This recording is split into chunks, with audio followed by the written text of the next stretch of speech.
là, on est à la clinique grâce aux fonds récoltés en Indonésie via la plateforme kitabisa.com. On est en train de refaire un peu une nouvelle beauté à la clinique, en plus du laboratoire qu'on est en train de construire à l'extérieur. Donc les vétérinaires, quand ils vont faire des examens sur les selles par exemple, des gibbons, tout ça complètement séparé du reste de la clinique pour des raisons sanitaires que vous pouvez comprendre. Là donc gros coup de peinture et vous pouvez voir les cages de soins. Avant elles étaient comme ça imbriquées à l'intérieur de la clinique pour des animaux qui doivent rester parfois plusieurs semaines, certains plusieurs mois quand ils ont besoin de soins intensifs et quotidiens. On a viré ces cages pour en faire des cages de soins sur roulettes et ça va nous permettre de les avoir au même endroit qu'auparavant pour les soigner, avec un système pour pouvoir leur attraper encore une fois, une main, un pied pour des injections.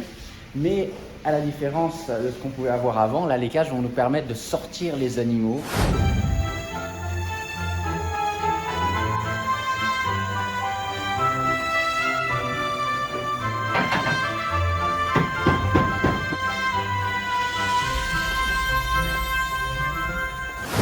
Accès aux rayons du soleil. Alors là il pleut donc c'est un mauvais exemple. Mais ça va nous permettre donc encore une fois de sortir tous les animaux, sortir les cages à l'extérieur pour des bains de soleil. C'est extrêmement important pour lutter contre les parasites. Et le moral aussi pour des animaux, c'est extrêmement important d'avoir le rayon du soleil. Vous savez, les gibbons dans la nature, ils vont monter en haut des arbres comme ça pour avoir les rayons du soleil. Donc voilà, ça va être des aménagements assez importants pour la clinique et pour les animaux. Il y en avait vraiment besoin de ces nouvelles cages de soins.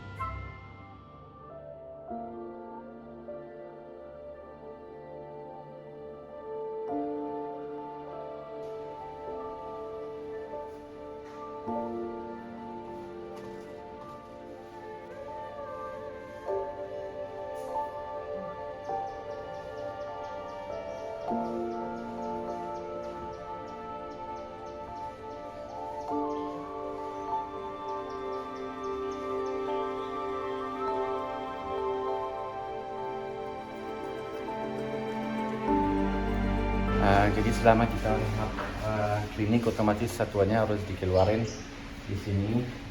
Lagi hujan jadi nggak bisa di luar. Terpaksa harus bersabar di sini. Tapi hanya sifat sementara ya. Biasanya kamar ini yang kita gunakan hanya untuk transport.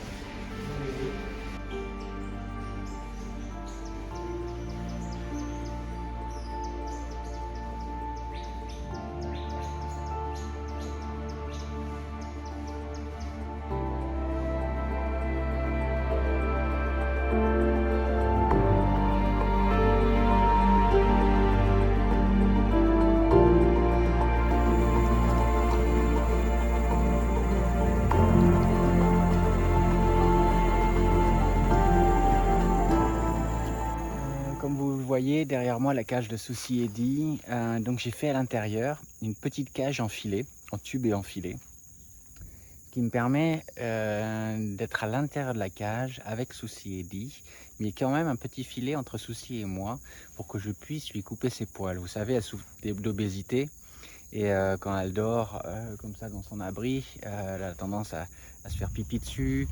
Et donc ses poils se souillent et donc il faut les couper parce que c'est pas sain du tout.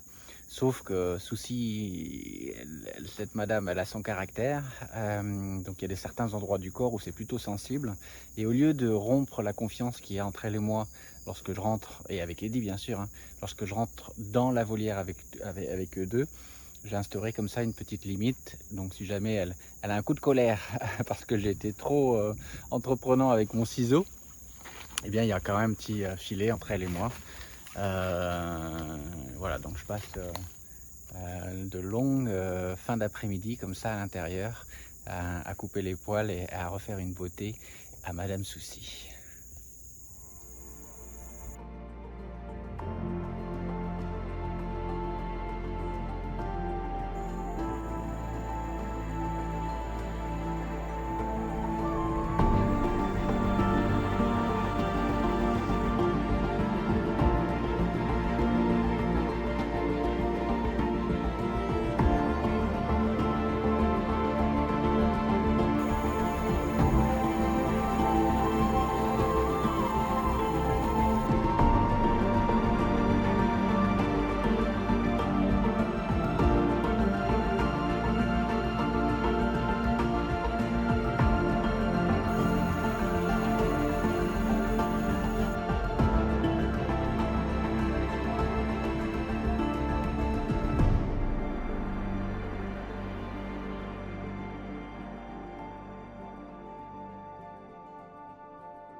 Voilà, en tout cas, tous les deux, ils font leur vie ici. Ils m'apprennent encore énormément sur le monde des gibbons.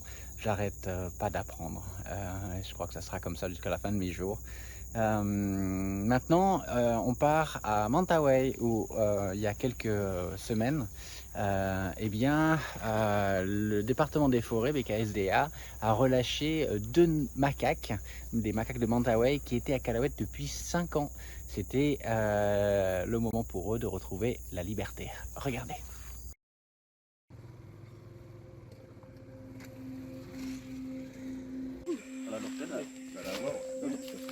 Oui.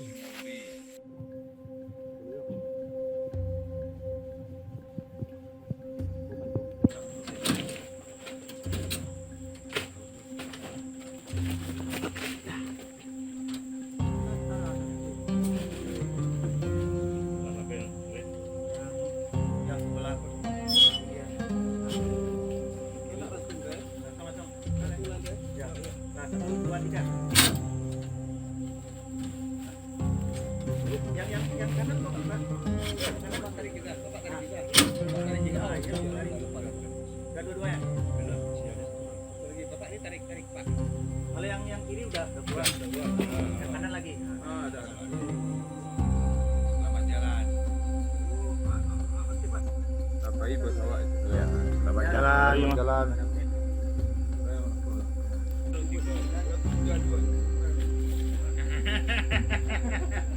Makanya Pak.